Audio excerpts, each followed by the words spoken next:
Bonjour, c'est Macadémaran de la Gazette de Château. Je suis avec Philippe Ferrer de l'émission On ne demande pas de quoi. Et nous sommes au salon du bien-être biothérapie. Voilà, tu es venu à Toulouse spécialement de Corse. Oui, d'Ajaccio. Voilà, Ajaccio. Pour justement t'entretenir aussi pour les différents livres que tu as sortis. Et notamment le dernier avec le scientifique face à l'invisible avec Laurent Jacques Costa, édité chez Guitra Daniel. C'est ça. Avec une préface de Philippe Guillemont, donc c'est sympathique. Et puis bien sûr, il y a ton livre phare, hein, voilà, le livre de l'émission, parce que vous n'en pas du quoi, qui est édité chez Hachette. C'est ça, le Lotus et l'éléphant. Voilà. Est-ce que tu peux nous raconter un petit peu ton parcours rapide? Je sais que tu es en Corse, tu viens du milieu du rock, tu as fait plusieurs groupes, hein, Erection, ADN, Perle Noire, ça c'est Nocturne.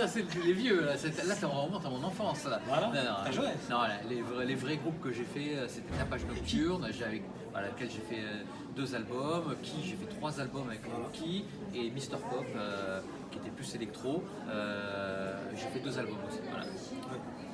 Et en cette période en fait, de rock et tout ça, tu es passionné par toute cette musique là, punk et tout ça, qui vient d'une autre époque. Quelles étaient tes influences principales? Mais alors, moi ma première découverte c'est Sex Pistols, oui. Évidemment. La fin de l'hôtel. Oui, mais après, j'étais quelqu'un de très éclectique. Bon, évidemment, tout ce qui était hard rock, metal, et j'écoute toujours, hein, c'est toujours un peu la musique que j'écoute, même les choses actuelles. La dernière fois, je suis allé voir Rammstein. Donc, cette musique me plaît beaucoup. L'électro aussi, il y a pas mal de trucs électro qui me plaisent beaucoup. Sinon, j'aime beaucoup la musique africaine, j'aime beaucoup. Il y a plein de choses que j'aime. Moi, je suis pas limité. Pink Floyd, Supertramp, tous ces trucs-là, voilà, ça, j'adore. Archive. Ah oui. Attends, je vais c'est voilà, et oui, alors là, ça remonte encore plus loin. Ensuite, donc, tu as une expérience assez douloureuse de la perte de ta femme qui, en 2014, et ta maman aussi par la suite, qui t'a, on va dire, changé totalement la vie et tu voulais avoir des réponses et avec des médiums, ce genre de choses. Et tu t'es tourné donc vers eux et en même temps, tu as commencé une émission qui s'appelait On ne vous demande pas d'histoire, qui au départ, tu pensais avoir juste quelques abonnés et finalement tu arrivais à 20 000 et au bout de 20 000, tu avais dit que tu avais fait un pari, André, j'aurais les cheveux bleus à 20 000, enfin tu n'y croyais pas. Oui, non, c'était une boutade avec des amis. Et je leur avais dit, ils m'avaient dit qu'est-ce que tu vas faire quand tu auras 20 000 abonnés Mais là, à cette époque, j'en avais 200 quoi. Et je leur ai dit je me fais les cheveux bleus. Et évidemment, c'est ce qu'ils ont retenu. Et quand j'ai eu 20 000 abonnés, ils sont tous venus vers moi et m'ont fait t'avais un pari. Voilà. Et j'ai tenu parole, j'ai fait les cheveux bleus et je les ai gardés pendant 3 ans. Alors tu as eu beaucoup de synchronicité dans ta vie au fur et à mesure, ce genre de choses. Tu t'es rendu compte à quel âge les synchronicités? Les synchronicités, en fait, les synchronicités, je m'en suis aperçu à partir du moment où il y a eu le décès de ma femme. Oui. Toi, tu disais que c'est moi qui me suis tourné vers la médiumnité et tout ça. Non, c'est la médiumnité, c'est tout ça qui arrivait à moi. C'est des personnes que j'ai rencontrées alors que j'avais rien demandé. L'épisode de la libellule déjà, j'en parle le premier livre parce qu'on ne veut pas y croire. Tout ça, des Jung. Oui, mais c'était que des trucs incroyables. On a une chance sur 1 million pour que ça arrive. Et c'était plus quand j'avais des périodes de doute. Est-ce que ça existe vraiment? Quand j'ai commencé la chaîne, j'avais un petit peu l'imposteur, le syndrome de l'imposteur. Et je me disais, parce que tu voulais t'aider toi en fait au départ. Oui, c'était ça. Moi, c'était très égoïste de ma part. C'était pas du tout pour avoir 100 000 abonnés. C'était pas ça du tout. Moi, c'était pour avoir des réponses, avoir en face de moi des. bientôt 124 000. Voilà. Et voilà, c'était pour avoir des réponses avec mes questions. Voilà, c'était plus ça. Et puis après, il y a eu le confinement. Et quand il y a eu le confinement, j'ai arrêté de faire du présentiel et j'ai fait en visio. Et là, de 1000 abonnés, je suis passé à 10 000 en un mois. Et là, je me dis, oh là là, qu'est-ce qui m'arrive là? D'ailleurs, tu m'avais reçu à l'époque sur mythologie et ufologie en 2021, c'était très sympathique aussi.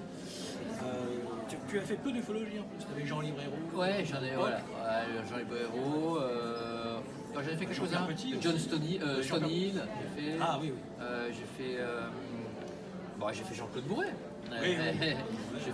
J'en ai fait d'autres aussi. Jean-Pierre Petit aussi. Jean-Pierre Mais Petit, qui était plus sur- Egon Kregel. Ah oui. Egon Oui, Kregel. Oui, j'en ai fait quelques-uns. Voilà. Et quelles sont les interviews qui t'ont marqué le plus? Ah, plus marqué. Je sais qu'il y avait Vanina Sharansky. Vanina Sharansky évidemment, puisque c'est devenu une amie. On a commencé ensemble à France 3, on a travaillé à France 3, on a été pris ensemble, elle était devenue chroniqueuse d'art et moi j'étais devenu chroniqueur musique. Évidemment c'était avant, c'était en 2014 ça a commencé ça, c'était au moment du décès de ma femme bizarrement, encore une synchronicité. Et on a travaillé jusqu'en 2018 ensemble, mais c'est lié à une amitié et évidemment comme tout venait à moi, elle fait partie de ces personnes qui venaient à moi, ces personnes qui travaillaient avec l'invisible. Donc voilà, ouais, effectivement, elle, c'est une personne de confiance. Et c'est les personnes de confiance qui m'ont marqué le plus à chaque fois. Les personnes que je ressentais vraiment.